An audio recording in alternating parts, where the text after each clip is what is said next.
बिहार में पुल गिरने के कई मामले तो आपने सुने ही होंगे, लेकिन अब उत्तर प्रदेश के अमेठी में भी बिहार की तर्ज पर बन रहे पुल का गिरना शुरू हो गया। बता दें कि शासन से लेकर प्रशासन तक लोगों ने कार्रवाई की मांग उठाई और घोर लापरवाही और घटिया किस्म की सामग्री का प्रयोग कर पुल बनाया जा रहा था। राष्ट्रीय राजमार्ग के पुल में जिम्मेदार अधिकारी और जिम्मेदार संस्था भारी घोटाला कर रही है और घटिया किस्म की सामग्री के साथ साथ कमजोर सरियों के सहारे पुल बनाया जा रहा था। बता दें कि पुल रायबरेली अयोध्या मार्ग पर तिलोई तहसील क्षेत्र के राजा में निर्माणाधीन है।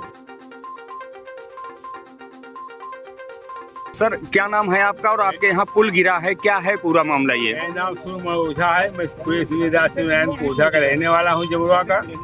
ये पुल सरकार तो कहती थी ये राम सेतु बन रहा है, बहुत पक्का पुल है, लेकिन ये पुल धरते ही भरभरा कर बालू के ढेर जैसा गिर गया।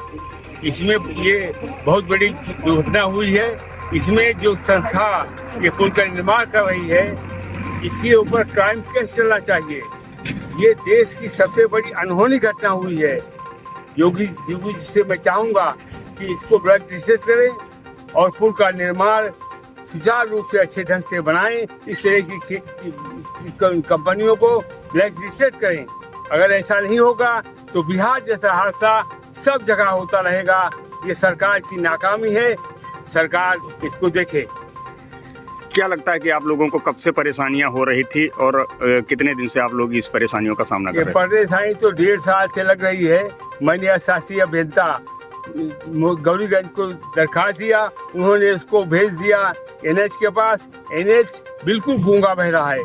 कहने को तो राष्ट्रीय कार्यक्रम करता है, लेकिन वो सबसे घटिया कार्यक्रम है और उसका नजीर है ये आज रखा गया पुल का पिलर, आज ही भरभरा कर जैसे बालू की ढेर गिर गया।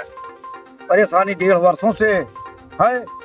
जब से इस पुल को इन्होंने बिना बाईपास डाइवर्जन बनाए तोड़ दिया, तब से ये नहर की पटरी पर चलना दूभर हो रहा है। हमारी स्थानीय सड़कें क्षतिग्रस्त हो गई और कदम पुलिया से जब हम लोग निकलते हैं, गांव के लोग निकल नहीं पाते। गांव के अंदर परेशानी हो रही है और ढेर सारी दिक्कतों का सामना, अनेकों दुर्घटनाएं हो रही हैं। कैसे ये मटेरियल में कमी थी या कैसे ये पुल टूटा, क्या वजह हो सकती है इसकी? वजह मटेरियल में पूरी तरह गुणवत्ता में कमी थी। सरिया जो आप देख रहे हैं, ये पीछे छोटी छोटी पतली पतली सरिया इसमें डाल रखा है। मोटी मोटी सरिया पड़ती थी। वही तो पीछे जिक्र मैं आपसे चलना चाहता हूँ कि सन 1977 में बेचू बाबू कपूरीपुर के ठेकेदार थे और इस पुल का निर्माण करना हुआ तो लकड़ी के पुल का निर्माण करके डाइवर्जन देकर इस पुल का निर्माण किया गया। और उन सबके वो सरिया देखिए कि अभी इनके जो मलबे पड़े हैं उसमें मोटी मोटी सरिया हैं।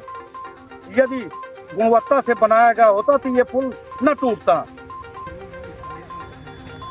क्या लगता है कि इसका जो है समय रहते ही ये टूट गया, वरना हादसे का शिकार होते तो कई इसमें कल आ जाते, इसमें 50 आदमी प्राण पखेरु उनके उड़ जाते, इसी पुल में उनका बलिदान हो जाता। जैसा प्राचीन काल में लोगों की किसी पुल को निर्माण में बलि दी जाती थी, वही घटना यहाँ होती। पिछले 2 साल से ये पुल बन रहा है। इसको तोड़ दिया, तोड़ने के बाद यहाँ पे बाईपास भी नहीं बनाया, इसीलिए सबको दिक्कत हो रही। और यहाँ पे कल ये इस पुल का जो मेन स्ट्रक्चर होता है, जिसको बीम कहते हैं, यहाँ पे कल रखा जा रहा था। रखने के बाद ये टूट गया, पूरी तरीके से टूट गया। टूटने के बाद यहाँ पे रातों रात ये क्रैशर मशीन आई, इसको पूरी तरीके से मलबा को हटाने के लिए पूरा प्रयास किया गया। लेकिन आप यहाँ पर देख सकते हैं पूरी तरीके से पुल जो टूटा हुआ है, ये पुल बनने के पहले ही टूट गया, नहीं तो यहाँ लाखों जाने जा सकती थी जी।